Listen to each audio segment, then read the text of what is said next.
కన్యా రాశి జాతకులకు ఈ సంవత్సరము ఎట్లా ఉంటుంది?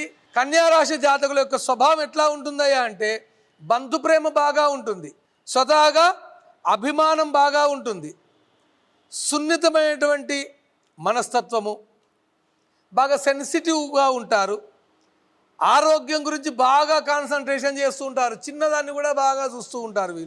వీళ్ళు చాలా చక్కనైనటువంటి బుద్ధి కుశలతను కలిగి ఉంటారు, ధనాకాంక్ష బాగా ఉంటుంది. తర్వాత వస్త్రాలు కేశాలంకరణపై బాగా మక్కువను కలిగి ఉంటారు, పొదుపు శాతం బాగా ఎక్కువగా ఉంటుంది. కన్యా రాశి జాతకులు స్వతహాగా బాగా కష్టపడితే కానీ డబ్బు రాదు. వీరికి ఎట్లా ఉందయ్యా అంటే ఈ సంవత్సరం కన్యా రాశి జాతకులకు 5 ఆదాయము 5 వ్యయము, 5 రాజపూజ్యము 2 అవమానము. ఈ సంవత్సరం అంతా కూడా విశ్లేషణ చేసినట్టయితే వీరి యొక్క సక్సెస్ రేట్ ఎట్లా ఉందయ్యా అంటే 49% సక్సెస్ ఉండి 51% మైనస్గా కనిపిస్తూ ఉంది. ఈ కన్యా రాశి జాతకులకు 6వ ఇంట శని, 9వ స్థానంలో గురువు ప్లస్గా ఉన్నారు. 6వ స్థానంలో శని, 9వ స్థానంలో గురువు ప్లస్గా ఉండటం మూలకంగా మీరు ఏ పనులైతే చక్కదిద్దుకోవాలి అనుకుంటున్నారో, ఏ పనులైతే గత సంవత్సరం పెండింగ్ అయినాయో, వివాహం కాని వారికి వివాహం కావచ్చు, ఇంటి నిర్మాణాలు కాని వారికి ఇంటి నిర్మాణాలు కానివచ్చు, ఏవైనా రుణ బాధలు ఉన్న వాళ్ళకి అవి తీరటం కావచ్చు, వ్యాపారం మైనస్లో ఉన్న వారికి అది సక్సెస్ కావచ్చు, వ్యాపారస్తులకు అది ఎక్కువగా మనకు అధికమైనటువంటి వ్యాపారం ఉండటం కావచ్చు, విద్యార్థులకు ఉత్తమ శ్రేణిలో ఉత్తీర్ణతలు రావటం కావచ్చు, అనారోగ్యవంతులు ఆరోగ్యంగా ఉండటం కావచ్చు, ఇత్యాది శుభ ఫలితాలన్నీ కలుగుతాయి. ఎవరికైనా బ్యాంకుల ద్వారా రుణాలు కావాలంటే అవి రావటం కావచ్చు. తర్వాత న్యాయస్థానాలయందు తీర్పు రావాల్సినటువంటి వారికి శుభవార్త శ్రవణము కావచ్చు, రాజకీయ నాయకులకు ఉత్తమమైనటువంటి పదవులు రావటం కావచ్చు. తర్వాత వాళ్ళకు ఉత్తమమైనటువంటి ఫలితాలు రావటానికి ఆస్కారము ఉన్నది. అయితే రాహువు 8వ స్థానములో ఉండటము, సంవత్సరం పొడుగుతా కూడా 1వ స్థానములో అంటే కన్యా రాశిలోనే కేతు ఉండటము, ఇవి మైనస్లో ఉన్నది. ఇవైతే ఎట్లా డబ్బు విపరీతంగా ఖర్చు కావటానికి ఆస్కారం ఉంటుంది. చేసేటువంటి వృత్తుల యందు కొద్దిగా చురుకుదనం లోపించడానికి ఆస్కారము కల్పిస్తుంది, తక్కువ కావడానికి ఆస్కారము ఉంది. మనం చేసేటువంటి పనులలో ఆటంకం కలుగుతుంది. మరి మాకు గురువు బాగా ఉన్నాడట, శని బాగా సపోర్ట్ చేస్తూ ఉన్నాడట, ఎట్లా?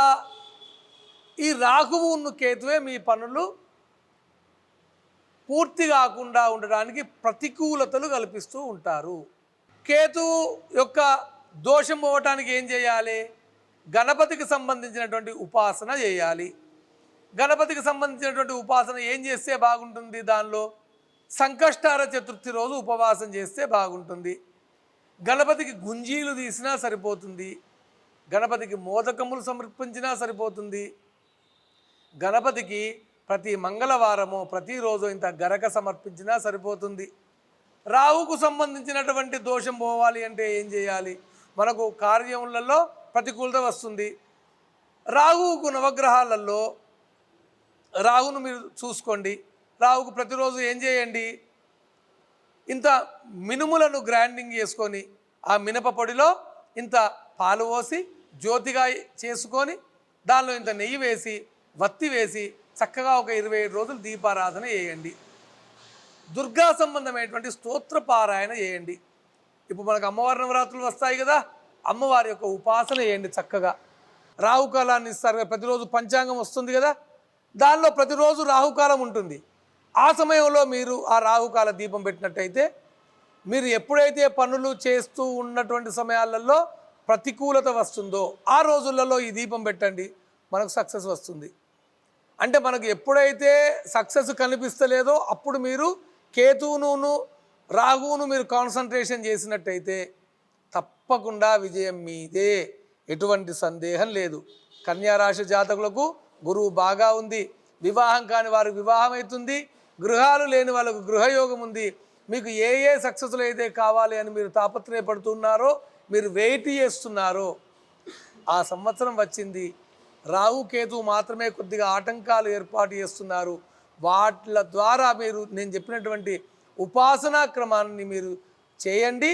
తద్వారా ఈ సంవత్సరం విజయం మీదే, దానిలో ఎటువంటి సందేహం లేదు.